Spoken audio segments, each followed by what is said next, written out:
রাবণ যখন ঘোষণা করে দিয়েছিলেন আমার রাজ্যে রাম নাম করা নিষেধ, কেউ যেন রাম নাম না করে, যে রাম নাম করবে তার গর্দান নিয়ে নেবে। সবাই ভয়ে রাম নাম করা বন্ধ করে দিল। কিন্তু একটা কথা মনে রাখবেন না, প্রদীপের নিচেই কিন্তু অন্ধকারটা থাকে। একটা প্রদীপ অন্ধকার ঘরকে আলোকিত করতে পারে, কিন্তু প্রদীপের নিচের যে অন্ধকার ওটাই সে নাশ করতে পারে।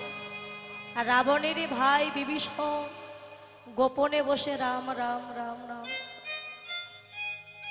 এক রাক্ষস সেনা গিয়ে বললেন, মহারাজ আপনার রাজ্যে রাম নাম করা নিষেধ, কিন্তু আপনারই ছোট ভাই বিভীষণ গোপনে বসে রাম নাম করছে, দেখে আসুন।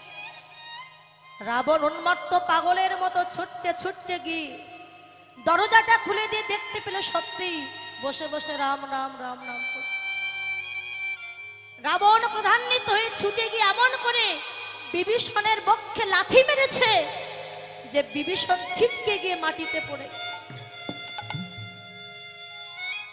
আচমকা মেরেছে তো খুব লেগেছে, হামাগুড়ি দিয়ে ধুলা থেকে উঠি রাবণের চরণ দুখানা হৃদয়ে জড়িয়ে ধরে কেঁদে বললেন, দাদা তোমার ওই কোমল চরণ দিয়ে আমার এই কঠিন মুখে তুমি লাথি মেরেছ, তোমার কোমল চরণে ব্যথা লাগেনি তো দাদা? এই হলো ভাই। আমরা হলে কি করতাম, ও আমাকে একটা চড় মেরেছে, আমাকে দুইটা মেরে শোধ করে দেয়। ভাইয়ে ভাইয়ে মারামারি হয়, জমি জায়গা ভাগ হয়ে যায়, কিন্তু এ তো আর সেই ভাই নয়। রাবণের চরণ দুখানা জড়িয়ে ধরেছে, বলো না দাদা চরণে ব্যথা লাগে। রাবণ ক্রোধান্বিত হয়ে বলেন, ওরে আমার রাজ্যে রাম নাম করা নিষেধ, আর তুই সেই শত্রুর নাম করছিস, যা বেরিয়ে যা, দূর হয়ে যা, তোর মুখ যেন কোনোদিন না দেখে। দূর দূর করে তাড়িয়ে দিয়েছে। আর বিভীষণ যেই না চলে গেছে, রাবণ সারা রাত ঘুমাতে পারে। সে তোর খারাপ ব্যক্তি ছিলেন না, তার হৃদয়ে প্রেম ভক্তি ছিল। বিছানায় শুয়ে সারা রাত কেঁদেছে, ভাইটা কোথায় চলে গেল। ভোর হতে না হতে রাবণ খুঁজতে গেছে বিভীষণকে। দেখবেন বাবারা মায়েরা যদি রাগের বশে ছেলে মেয়েকে মারধর করেন কিংবা বকা দেন, ওই ছেলে মেয়ে যদি কোথাও চলে যায় সেই বাবা মাই কিন্তু খুঁজতে বাহির হয়। রাবণ জানে আমার ভাই কোথায় যেতে পারে, গেলেন রামচন্দ্রের শিবিরে গিয়ে দেখে সেখানে সবাই ঘুমিয়ে আছে। বাহির থেকে ডাক দিচ্ছে, বিভীষণ ও বিভীষণ একবারটা বাহিরে আই না ভাই, আমি তোর দাদা, একবার বাহিরে। কথাটা শুনে লক্ষণ বাহিরে এসে বলে, রাবণ তোমার লজ্জা করে না? যে ভাইকে গতকালকে লাথি মেরে তাড়িয়ে দিয়েছো, আবার সেই ভাইকে খুঁজতে এসেছো, ভালোবাসা দেখাইতে এসেছো, নিতে এসেছো তুমি? রাবণের তো বিশাল চেহারা, এমন করে দাঁড়িয়ে কোমরে হাত দিয়ে বলে, লক্ষণ তুই যদি ভাবিস আমি বিভীষণকে ফিরিয়ে নিতে এসেছি তবে ভুল। আমি বিভীষণকে নিতে আসিনি, তবে কেন এসেছো? আমি দেখতে এলাম আমার চরণের লাঠিটা খেয়ে আমার ভাই ঠিক ঠিক জায়গায় পৌঁছালো কিনা। ক্ষণ পরে রামচন্দ্র বাহিরে এসে বলে, রাবণ নিজের ছোট ভাইকে কেউ এমন করে মারতে পারে, ও যে বড় কষ্ট পেয়েছে। রাবণ বললেন, রাম আমি যে লাঠিটা ওকে মেরেছি, ওটা কিসের লাঠি জানো? ওটা হচ্ছে বৈরাগ্যের লাঠি।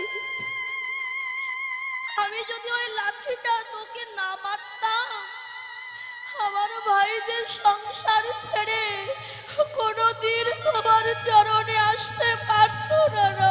তোমার চরণে আসিতে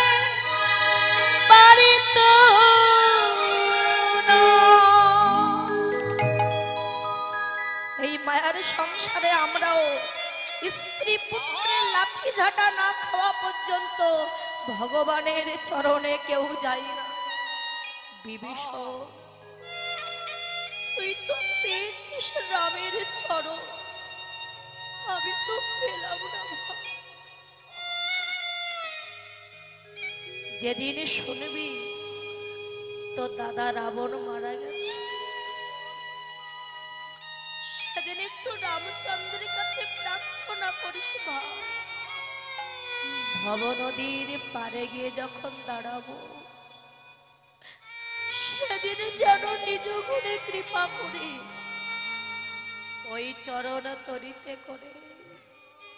নদিয়া বিহারী হরি, নিরাশ্রয়ের আশ্রয় দাতা, পতিত পাবন ভক্তকুল রঞ্জন শ্রীমন গৌর হরি, যিনি নদিয়া ইন্দুয়া কুমদ বধূ রসের নাটুয়া গোরা, যিনি নিত্য নৈমর্ত ভক্ত হৃদয় রমণকারী শ্রীমন গৌর হরি, ভক্তির ভগবান গৌরাঙ্গ সুন্দর, রাধা এবং কৃষ্ণ মিলিত তনু আমার গৌর হরি, ভাবরসে গড়া আমার গৌরাঙ্গ তনু, যার বাহিরে গৌরাঙ্গ আর ভিতরে কানু।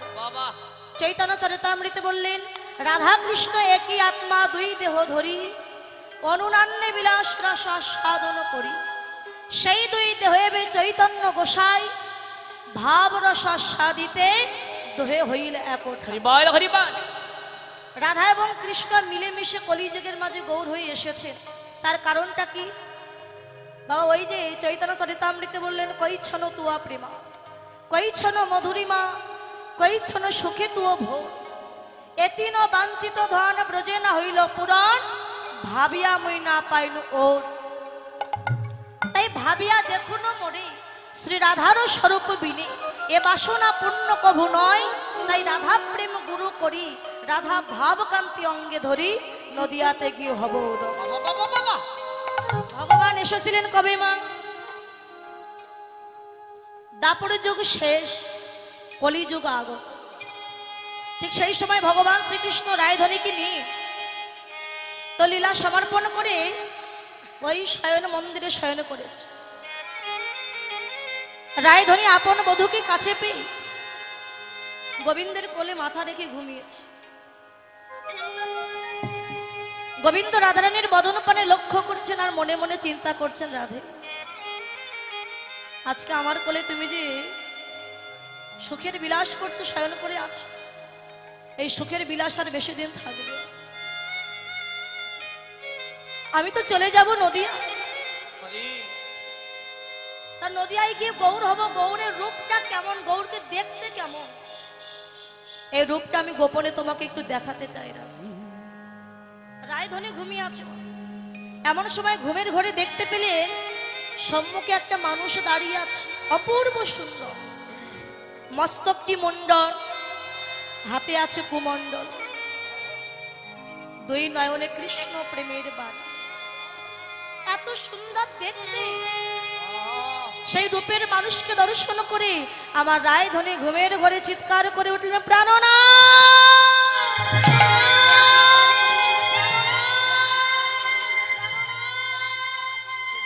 চমকুটে প্রাণ গোবিন্দকে জড়িয়ে ধরেছে।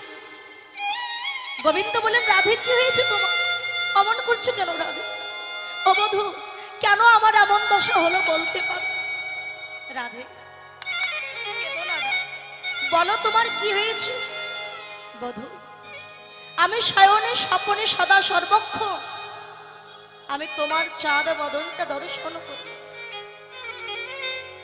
কিন্তু আজকে যখন তোমার কোলে মাথা রেখে ঘুমিয়েছিলাম, তোমার রূপ দেখার পরিবর্তে আমি যে এক মহাপুরুষের রূপ দর্শন করে ভুলে গেছি। সেই মহাপুরুষকে দর্শন করা মাত্র নিজের বলতে যা কিছু ছিল সব কিছু দান করে দিই। কেন আমার এমন হলো প্রাণ? গোবিন্দ বললেন, রাধে তাহলে যে মানুষটিকে তুমি দেখে তুমি ভুলে গেছো, সেই মানুষটিকে আমার চাইতেও সুন্দর দেখতে, যে আমাকে ছেড়ে তুমি তাকে ভালোবেসে ফেলেছ। না বধূ, তোমার চাইতে সুন্দর সে নয়, তোমারই মতো দেখতে, কিন্তু পার্থক্য কি জানো? তোমার মাথায় চাচুরি চিকুরি কেশ, আর সেই মহাপুরুষের মস্তকটি মুন্ড, তোমার হাতে মোহন বাঁশি, আর তার হাতে আছে কুমণ্ডল। তোমার মুখে মধুর হাসি, আর তার মুখে কৃষ্ণ নাম, দুই নয়নে কৃষ্ণ নামের বাড়ি। বধূ, কেন আমার এমন দশা হলো বলো না? তাহলে কি আমি দ্বিচারিণী কলঙ্কিনী হয়ে গেলাম? গোবিন্দ বলে, রাধে তুমি কেঁদো না। কেননা যে মানুষটিকে দেখে তুমি ভুলে গেছো সে আর কেউ নয়, সে হলাম স্বয়ং আমি। বধূ, তুমি তুমি যদি হবে, কোথায় তোমার চাচুর চিকুরি কেশ, কোথায় তোমার মোহনবাসী, কোথায় তোমার মুখের হাসি? কেন তুমি ভিখারির বেশে দাঁড়িয়ে আছো বধূ? রাধে, বৃন্দাবন ছেড়ে তো আমায় যেতে হবে নদিয়ার মাঝে। নদিয়ায় গিয়ে গৌর হব, তাই গৌরের রূপটা কেমন আমি গোপনে তোমায় একটু দর্শন করাব। বধূ, তুমি যদি বৃন্দাবন ছেড়ে চলে যাও, আমি তো তোমার চরণ বিনা আর কিছু জানি না। বধূ, তুমি কি আমাকে ছেড়ে যাবে? না রাধে, তুমি আমার শক্তি, শক্তি ছাড়া আমি তিলার্ধ মাত্র চলতে পারি না। কথা দিলাম না, আমরা দুইজনে মিলেমিশে এক হয়ে যাব ওই নদিয়ার মাঝে। নদিয়ার মাঝে রাধারানী কেঁদে বললেন, বধূ হে, যদি মিলেমিশে এক হয়ে যায়, কথা দাও বধূ, তুমি থাকবে আমার অঙ্গের ভিতরে, আর আমি থাকবো তোমার অঙ্গের বাহিরে। অঙ্গে বাহিরে, কেননা তুমি তো যাবে কলির জীবীকে উদ্ধার করিবার তরে, গিয়ে কত শতবার ভক্তের চরণ ধুলাই তুমি গড়াগড়ি দেবে। না জানি কত কণ্ঠকের আঘাত তোমার কোমল অঙ্গে লাগে, এটা তো আমি সইতে পারবো না। তাই কথা দাও বধূ, তুমি থাকবে আমার অঙ্গের ভিতরে, আরে আমি থাকবো তোমার অঙ্গের বাহিরে। রাধে, তুমি আমায় এত ভালোবাসো না, এত জানা ছিল না। কথা দিলাম রাধে, আমরা মিলেমিশে এক হয়ে ওই নদিয়ায় যাব। আগত নদিয়ার মাঝে গিয়ে গৌর হয়ে আমি কি করিব জানো রাধে? আমি ওই ভক্তের চরণ ধুলা গড়াগড়ি দিব। আমি ভক্তির চরণ ধুলা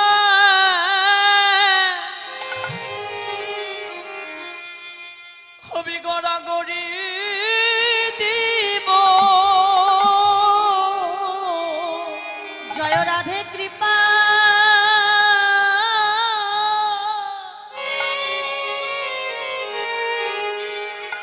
রাধে কৃপা,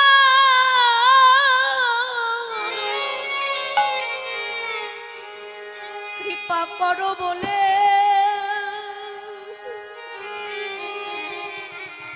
আমি ভক্তের চরণ ধুলায় গড়াগড়ি দিব। জয় রাধে কৃপা,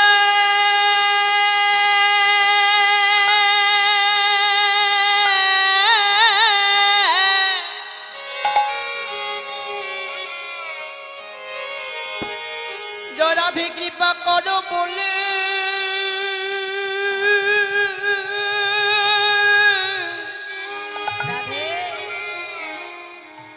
আমি যে ভক্তির চরণ ধুলাই, আহা, আমি যে গড়াগড়ি দিব,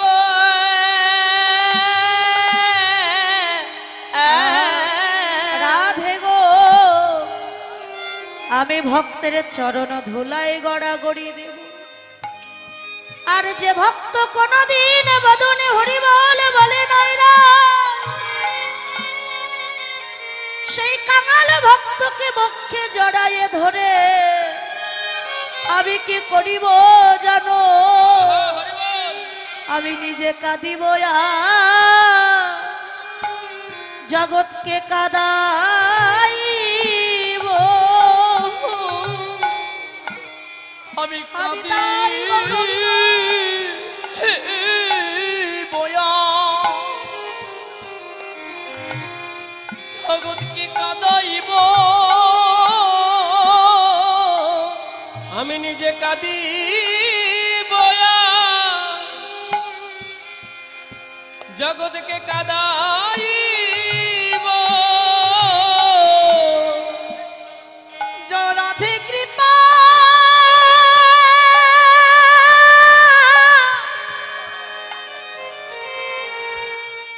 রাধে কৃপা করো, করো বললে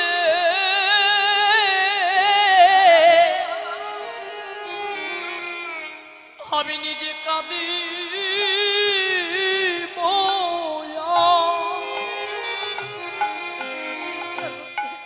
আমি জগৎকে কাঁদাইব। তোরা নাম নিবি না,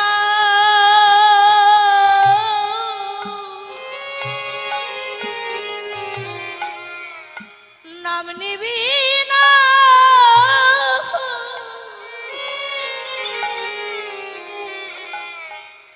নাম নিবি বলে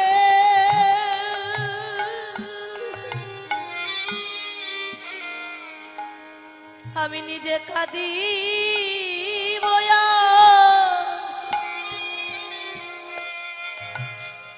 এই জগৎকে কাঁদাইব। তোরা নামে নিবি না,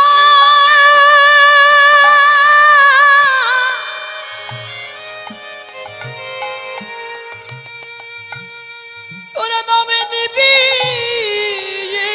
বলে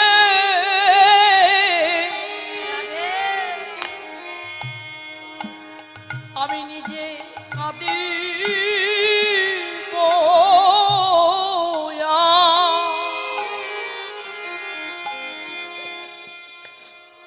জগৎকে কাঁদা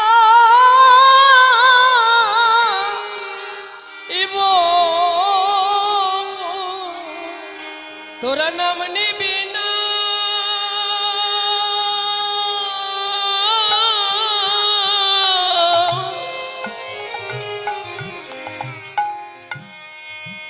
নাম নিবি বলি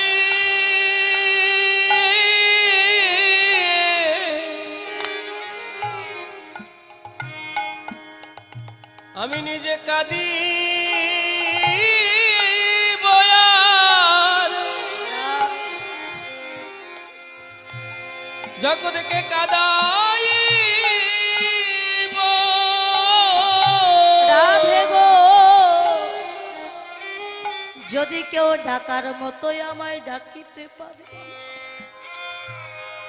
ভালোবাসার মতো যদি একবার বসিতে পারে,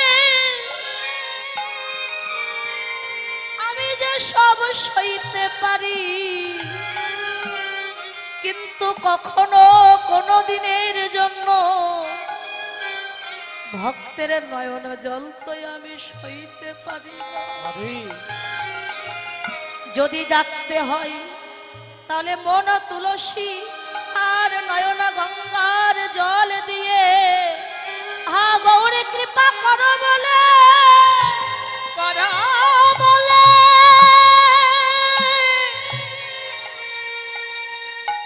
গৌরী কৃপা করো বলে যদি কোন কৃষ্ণ ভক্ত আমায় ডাকিতে পারে বলো আমি না এসে কি থাকিতে পারি?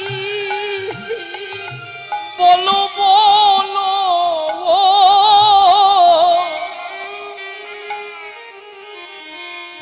আমি না এসে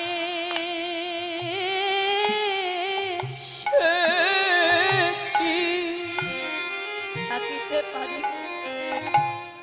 আমি থাকিতে পারি যোজন নয়ন জলে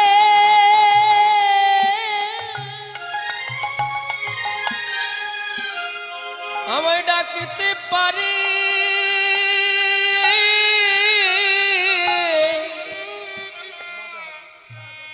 বলো আমি নাই সে কি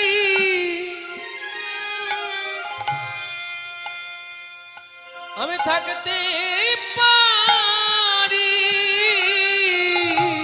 রাধে কলিযুগের মাঝে গিয়ে আমি গৌর হই, নিজে কাঁদব জগৎকে কাঁদাই।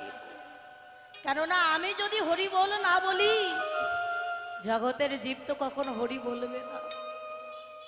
আমি যদি নিজে না কাঁদি, জগতের জীব তো কোনোদিন কাঁদতে শিখবে না। আমি নিজে হরি নামে কাঁদব, জগতের জীবকে হরি নামে কাঁদাবো। বাবা এসেছিলাম তাকেই ডাকবো বলে, ভজন করব বলে, কিন্তু জগতে এসে কি হলো? হেলায় হেলায় ধীরে চলে গেল। কৃষ্ণ ভজিবার তরে সংসারেতে আইন, মিছে মায়ায় বদ্ধ হয়ে আমরা সবাই বৃক্ষ সম হই। মাতৃগর্ভে যখন ছিলাম কত ভগবানকে ডেকে বলেছিলাম, প্রভু আমায় ধরার মাঝে নিয়ে চলো, ধরায় গিয়ে তোমার নাম গুণ কীর্তন গাইব। আর যেই না পৃথিবীতে এসেছি, এই মায়ার সংসারে আত্মীয় স্বজন স্ত্রী পুত্র পেয়ে সবাই আমরা তার কথা ভুলে গেছি। মা বাবা যাচ্ছে মেলায় বাজারে বাজার করবার জন্য, ছেলে বলে বাবা তুমি কোথায় যাচ্ছ? খোকারে আমি যাচ্ছি বাজারে বাজার করবার জন্য। বাবা তাহলে আমিও যাব তোমার সাথে। খোকারে তুই গেলে যে হারিয়ে যাবি, কেননা ওই বাজারে ওই মেলায় অনেক লোক আসবে, ওই মানুষেরই ভিড়ে যদি তুই আমার হাতে ছেড়ে দিস, আমি কিন্তু তোকে আর খুঁজে পাবো না। বাবা তোমার হাত ধরে যাব, আবার হাত ধরে সকাল সকাল ঘরে আসব। খোকা বাজারে কত রং বেরঙের পুতুলের দোকান উঠবে, কত খেলনার দোকান উঠবে, সেগুলো পেয়ে যেন আমার হাত ছেড়ে দিস। ঠিক আছে বাবা। বাবার হাত ধরে মেলায় এসেছে সন্তান, এসে ওই যে বাবা ঘুরছে মেলায়, সুন্দর একটা পুতুলের দোকান দেখতে পেয়ে ছেলেটি বাবার হাতে ছেড়ে দিয়ে ওই পুতুলের দোকান নিয়ে পুতুল নিয়ে খেলা করতে ব্যস্ত। বাবা ওমা পুতুল নিয়ে খেলা করতে আরম্ভ করেছে। সারাদিন পুতুল নিয়ে খেলা খেলতে খেলতে যেই না পূর্ব আকাশের সূর্য পশ্চিম আকাশে ঢলে পড়েছে, যেই না সন্ধ্যা হয়ে গেছে, সেই ছেলেটির বাবার কথা মনে পড়ে। পশ্চাতে তাকিয়ে দেখে তার বাবা তার পশ্চাতে। সারা বাজার ময় তার বাবাকে খুঁজলো আর ডাকলো, কিন্তু কোথাও তার বাবাকে আর পেল। একটা জায়গায় দাঁড়িয়ে ছেলেটি কাঁদছে। একজন বৈষ্ণব ঠাকুর কি বলে, খোকা তুমি কাঁদছো কেন বাবা? দেখো না, আমি আমার বাবার হাত ধরে এসেছিলাম এই মেলায় ঘুরতে, ঘুরতে ঘুরতে কখনো বাবার হাত ছেড়ে দিয়ে বাবাকে হারিয়ে ফেলেছি। তা বাবাকে হারিয়ে আমি কত জোরে তাকে ডাকছি আর খুঁজছি, কিন্তু আমার বাবা কত নিষ্ঠুর, কত পাষাণ। আমাকে হারিয়ে আমার বাবা একবারও আমায় ডাকছো না, খুঁজছো। বৈষ্ণব ঠাকুর বললেন, খোকা তুমি তো শিশু, ভালো মন্দ কিছু বোঝো না। তোমার বাবাকে হারিয়ে তুমি কত জোরে তাকে ডাকছো, কিন্তু তুমি কি জানো তোমাকে হারিয়ে তোমার বাবা আরো কত জোরে তোমায় ডাকছে আর খুঁজছে, কিন্তু কেউ কারোর ডাক শুনতে পাচ্ছ না। কেন জানো? এই যে বাজারের কোলাহল, এত মানুষের ভিড়ে কেউ কারোর ডাক শুনতে পাচ্ছ না। খোকা, যদি বাড়ি যেতে চাও বাড়ি যাবে? বলে হ্যাঁ বাড়ি যাবে। বাড়ি যদি যেতে হয়, যেখান থেকে তুমি হারিয়ে গিয়েছিলে ওইখানে দাঁড়িয়ে যদি কাঁদতে পারো, দেখবে এই বাজার যখন ভেঙে যাবে তখন তোমার বাবা তোমায় খুঁজতে খুঁজতে তোমার কাছে এসে তোমার হাত ধরে আপন ঘরে নিয়ে যাবে। তত্ত্বদর্শী বললে, মাতৃগর্ভে যখন ছিলাম কত ভগবানকে ডেকে বলেছিলাম, দয়াময় এই গর্ভের ভিতর এই কৃমি কীটের যন্ত্রণা যে আমি সইতে পারছি না, একবার কৃপা করে আমায় ধরার মাঝে নিয়েছ। ভগবান বললেন, ধরার মাঝে গিয়ে ওই ভবের বাজারে কত রং বেরঙের পুতুল আছে, সেগুলো পেয়ে যদি আমায় ভুলে যাস তাহলে কিন্তু আমি তোকে আর ঘরে আনতে পারবো না। প্রভু, তোমার হাত ধরে যাব, আবার সকাল সকাল ঘরে আসবো। যেই না সংসার বাজারে এলাম, স্ত্রী পুত্র আত্মীয় স্বজন এক একটা খেলনা পেয়ে সবাই আমরা গৌর গোবিন্দ চরণের কথা ভুলে এই স্ত্রী পুত্র নিয়ে সারা জীবন খেলা করিতে করিতে যখন আমাদের আয়ু সূর্য ধীরে ধীরে পশ্চিম আকাশে ঢলে পড়েছে, তখন আমাদের সবার গৌর গোবিন্দের চরণের কথা মনে পড়েছে।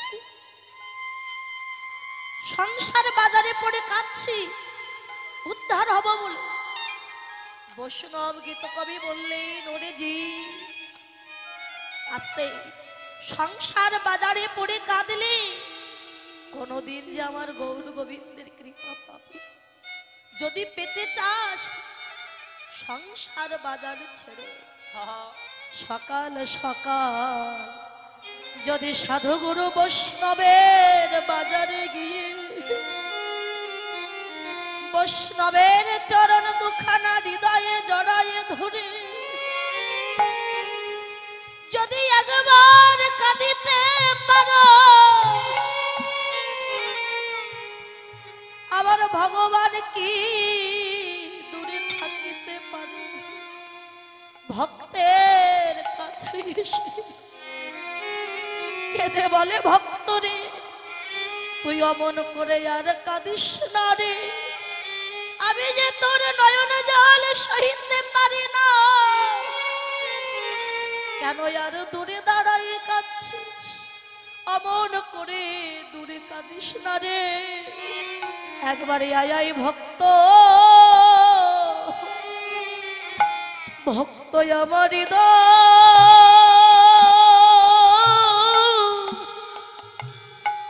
আমার হৃদয়ে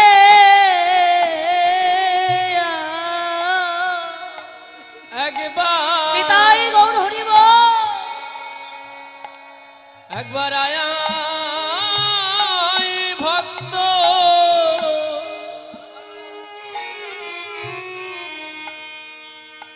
ভক্ত আমার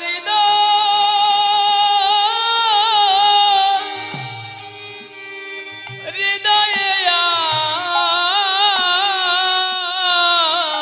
ওরে আমার এমন দিন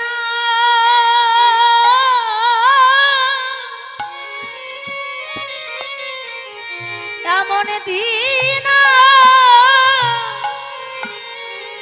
ভাগ্যে হয় কিনা,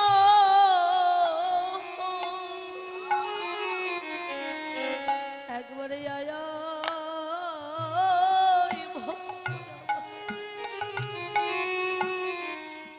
আমার হৃদয়ে,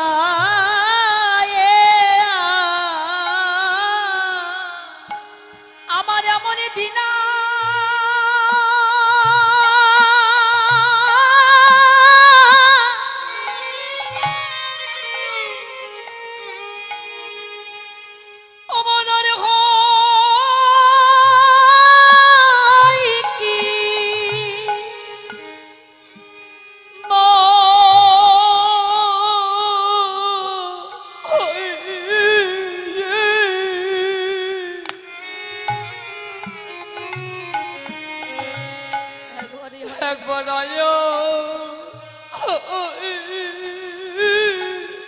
ও কি তো রাধে আমার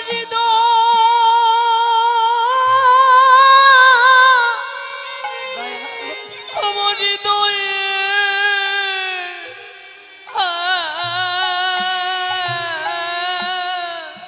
ওরে তুই অমন করে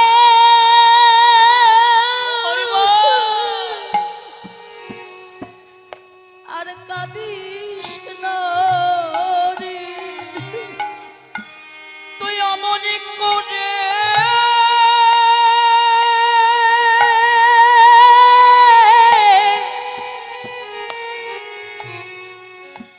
তুই কাঁদিস না রে।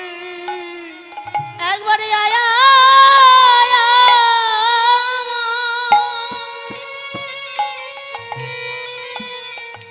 আমার হৃদয়ে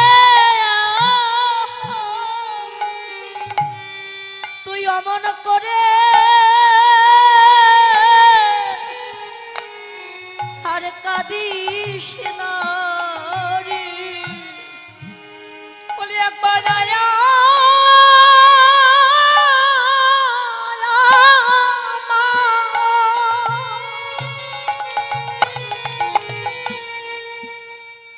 আমার হৃদয়ে রে আমার তাপিতে পরাণ শীতল করি আয়া আমার হৃদয়ে আই রে আমার তাপিত পরাণ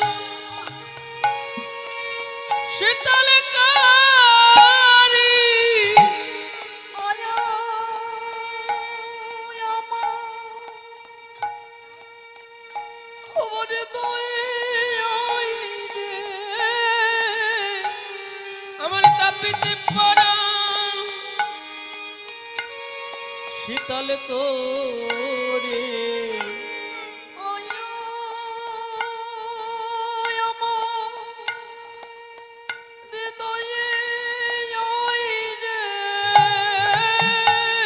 আমার তাপিত পরাণ শীতল কারি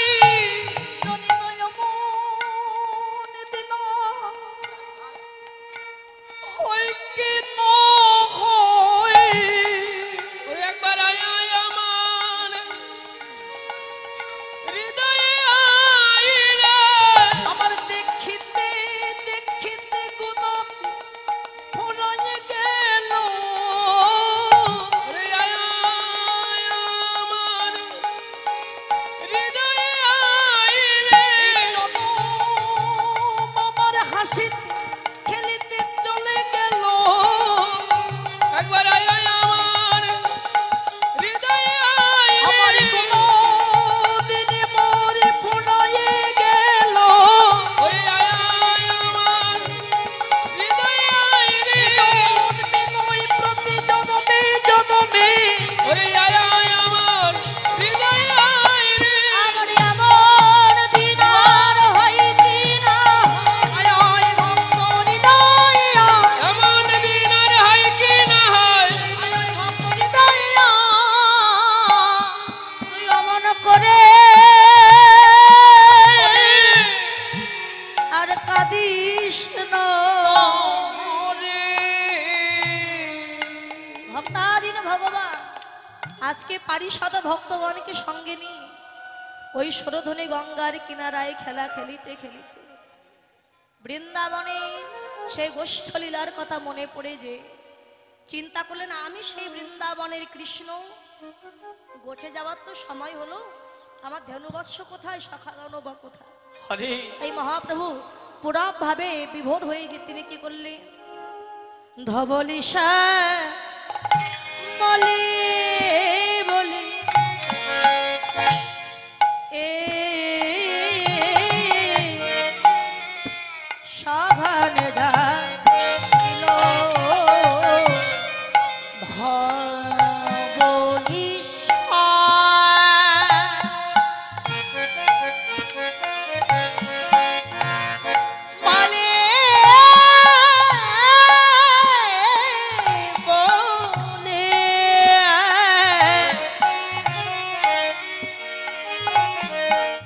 আজ সঘনে ডাকিলা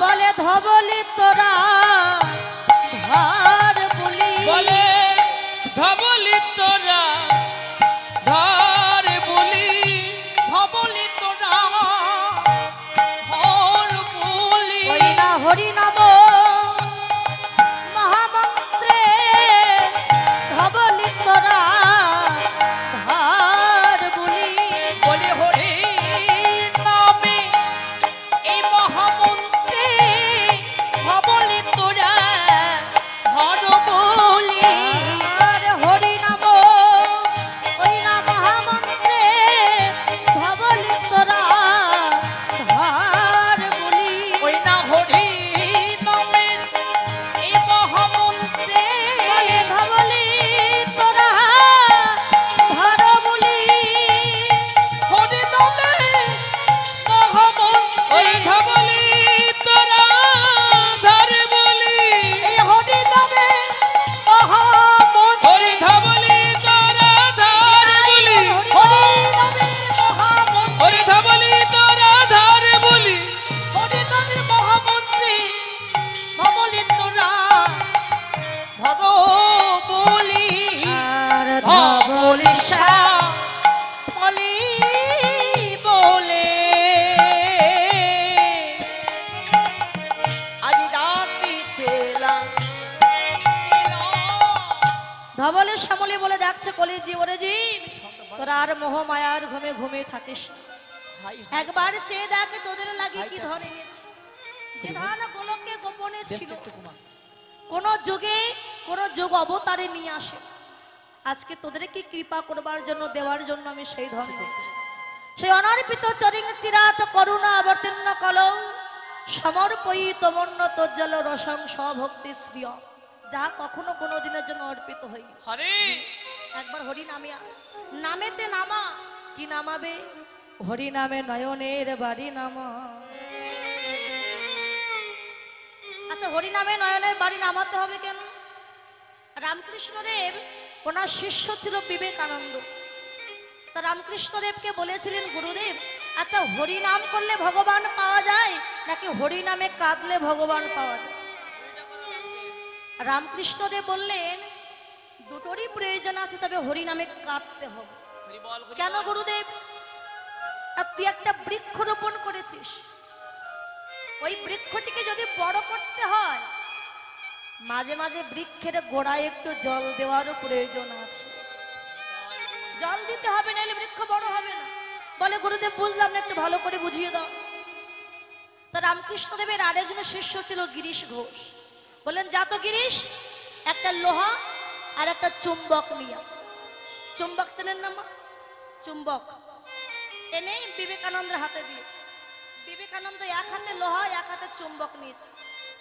রামকৃষ্ণদেব বলেন পাশাপাশি ধর লোহা এবং চুম্বক ধরেছে পাশাপাশি আর যখন এই পাশাপাশি ধরেছে কি হবে আকর্ষণ হয়ে জোড়া লেগে যায় আকর্ষণ হয়ে জোড়া লেগে গেল তা রামকৃষ্ণদেব বলেন আচ্ছা বিলে এই লোহা এবং চুম্বক যে জোড়া লেগে গেল বলতো কে কাকে আকর্ষণ করলো লোহা চুম্বককে আকর্ষণ করেছে নাকি চুম্বক লোহাকে আকর্ষণ করেছে রামকৃষ্ণদেব বললেন গুরুদেব লোহা কোনোদিন চুম্বক আকর্ষণ করতে পারে না চুম্বকই লোহাকে আকর্ষণ করেছে আচ্ছা ওই লোহা এবার একটু ভালো করে কাদা মাখা দেখে কাদা মাখিয়েছে বলে কাদা মাখানো লোহা আর চুম্বক আবারও পাশাপাশি আবারও ধরেছে দেখতো বিলে এবার ওই চুম্বক ওই কাদা মাখানো লোহাটা আকর্ষণ করছে কিন্তু বিবেকানন্দ হেসে বললেন গুরুদেব এই জন্য লোকে তোমায় পাগল বলে কেন লোহায় কাদা মাখানো থাকলে চুম্বককে আকর্ষণ করতে পারে এটাকে তুমি বোঝো না রামকৃষ্ণদেব বলেন আমি তো বুঝি তুই তো শালা বুঝিস শালা বলতে না সবাইকে শালা মানে কি আমরা মনে করি শালা মানে একটা বাজে শব্দ মনে হয় হ্যাঁ বইয়ের ভাই জগতে কত শালা আছে রংধনশালা গোশালা পাঠশালা যখন সংসারে দিয়ে দিয়ে দেওয়ার কিছু থাকবে না সেদিন জুটবে না বাবা কোনো শালা সার হবে একমাত্র তুলসী তলা সা মানে মুক্তি, লা মানে নৌকা, যদি পারো মুক্তির পথ খোঁজো, কিসে আমাদের মুক্তি হয়। তা গুরুদেব আমি তো বুঝি তুমি তো বুঝো না, বলে শোন, লোহায় কাদা মাখানো থাকলে কোনোদিন চুম্বক আকর্ষণ টানতে পারে না। যদি টানতে আকর্ষণ করতে হয় আগে লোহাটিকে জল দিয়ে ধৌত করতে হয়। এবার মহাজন বললেন ওই চুম্বকটাকে এবং ওই লোহাটাকে, ওই লোহা হলো আমার জীব আত্মা রূপী জীব, আর চুম্বক হলো আমার পরমাত্মা রূপী ভগবান। জীবের দেহ রূপ লোহার মধ্যে যে কামনার কাদা মাখানো আছে, এই কামনার কাদা মাখানো থাকলে কোনদিন আমার গোবিন্দ চুম্বক ভক্তকে আকর্ষণ করতে পারবে না। যদি গোবিন্দ চুম্বকের কৃপা পেতে চাও আগে দেহ লোহাটিকে ধৌত করবার দরকার। কিসে ধৌত করবে জানো?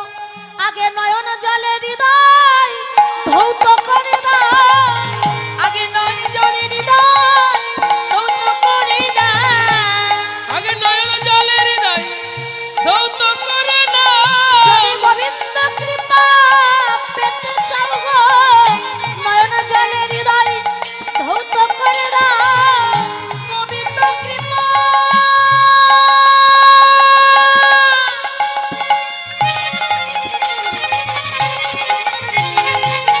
যদি পেতে চাও গো দুটি নয়ন জলে হৃদয় ধৌত করে দাও, যদি গোবিন্দ কৃপা পেতে চাও গো আগে নয়ন জলে হৃদয় ধৌত করে দাও, গোবিন্দ কৃপা পেতে চাও গো ওরে নয়ন জলে হৃদয় ধৌত করে না। ওই গোবিন্দ কৃপা পেতে চাও গো নয়ন জলে হৃদয় ধৌত করে না। গোবিন্দ কৃপা পেতে চাও গো, নয়ন জলে হৃদয় ধৌত করে না। গোবিন্দ কৃপা পেতে চাও গো নয়ন জলে হৃদয় ধৌত করে দাও। নয়নের জলে হৃদয় ধৌত করে মনের ময়লাকে দূরীভূত করো, তবে গোবিন্দ চুম্বক ভক্তকে আকর্ষণ করবে। তাই হরি নামে কাঁদো, মনের ময়লা দূরীভূত হতে পারে, কৃপা হলে হতে পারে তোমার। তাই মহাপ্রভু বৃন্দাবনের রসে বিভোর হয়ে গিয়ে কি করলে, আহা সিঙাবেন মরালে আমার গড়া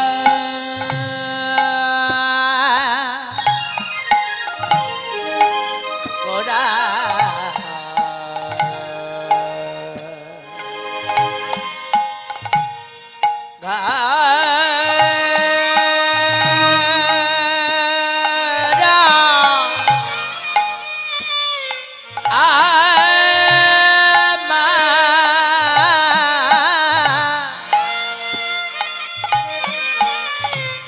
আমার গড়া সিংহাবে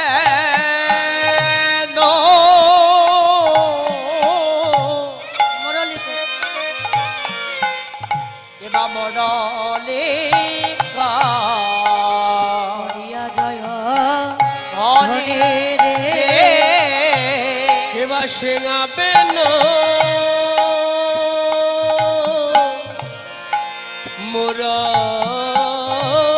মুরলিকা।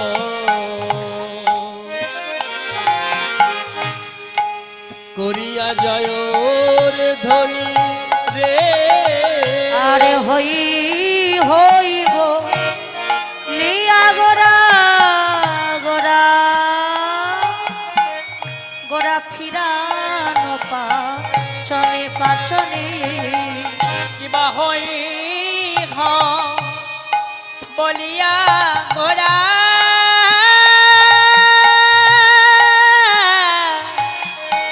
গোরা ফিরা তো পাচনি পাচনি রে।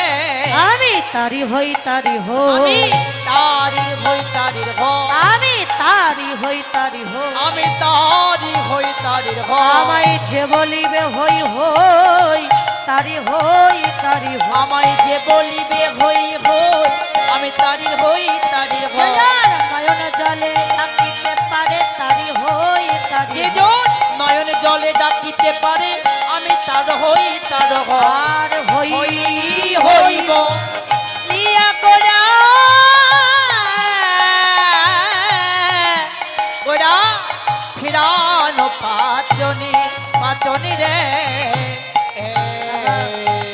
সিংহাবেন মুরলি করিয়া যায় তাহলে সিংহাবেন মুরলি নবদ্বীপে ছিল ছিল কোথায় শ্রীধাম নদিয়া বৃন্দাবনের মাঝে তাহলে নদিয়ায় তো সিংহাবেন মুরলি নাই বৃন্দাবনে ছিল মহাপ্রভু সিংহাবেন মুরলি পেলেন কোথায় নিজের বদনটিকে এমন করে ঊর্ধ্বগামী করে মহাপ্রভু বদন বাজাচ্ছে আর বলে আমি হই হই তোদের হই যে আমার হয়ে যায় আমি তার হয়ে যাই হা হা হা যে আমারে দিয়ে খায় আমি তারে দিয়ে খাই আর যে না দিয়ে খায় তার পয়সা সব ডাক্তারে খেয়ে লন্ডন